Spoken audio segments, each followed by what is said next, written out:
শুনুন দাদু ভাই, এখানে অনেক জিনিসের দাম। আমি যা টাকায় আয় করি একটা কানা করেও এখানকার কিনতে পারবো না রে দাদু ভাই। বুঝতে পারলি ভাই? চল দাদু ভাই, সামনের দোকানে তোকে কিছু খেলনা কিনে দেবনি। এখানে অনেক দাম বেশি রে দাদু ভাই।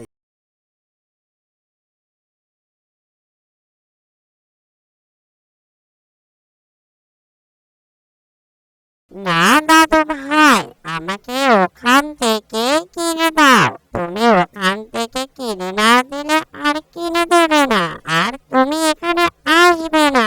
কিনে দাও দাদু ভাই।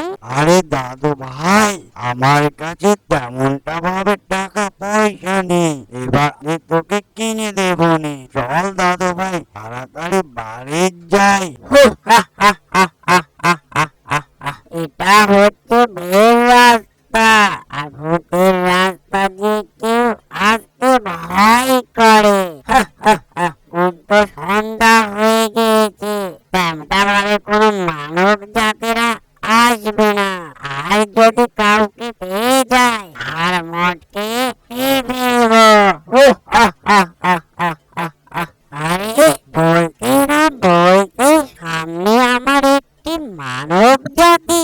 যাক ভালোই হয়েছে আমার, যাক অনেক দিন থেকে মানব জাতির মাংস খাওয়া হয়নি, আর শরীরটা যেমন রুগ্ন হয়ে গিয়েছে আমার, কোনো মাংস নেই। যাক মুরব্বী মানবের মাংস খেয়ে আমি গায়ে মাংস করবো। যাক ভালোই হয়েছে এই মুরব্বী।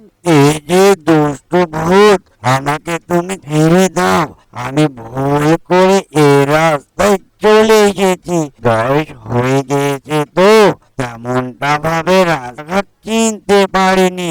আর আসবো না। দুষ্টু ভূত, এবারকার মতো আমাকে ছেড়ে দাও। বোকা মানব, এই রাস্তায় যারা আসে আর ফিরে যায় না। তুমি এটাই ভুল করেছো। কি বোকা ভূত নাকি? তে পাও না আমার গায়ে একটি চিমটি পরিমাণও মাংস নেই। বোকা মানব, এই রাস্তায় যারা আসে আর ফিরে যায় না। তুমি এটাই ভুল করেছো। কি বোকা ভূত নাকি? তে পাও না আমার গায়ে একটি চিমটি পরিমাণও মাংস নেই। তোমার মাংস দিয়েই তো আমার গায়ে মাংস করবো। তে পারলে মুরব্বী মানুষ। অ্যানিমেশন কার্টুনটি যদি ভালো লেগে থাকে, লাইক কমেন্ট শেয়ার সাবস্ক্রাইব করতে ভুলবেন না। এরকম নিত্য নতুন ভিডিও পাওয়ার জন্য চ্যানেল সাথে থাকবেন। এতক্ষণ সাথে থাকার জন্য ধন্যবাদ।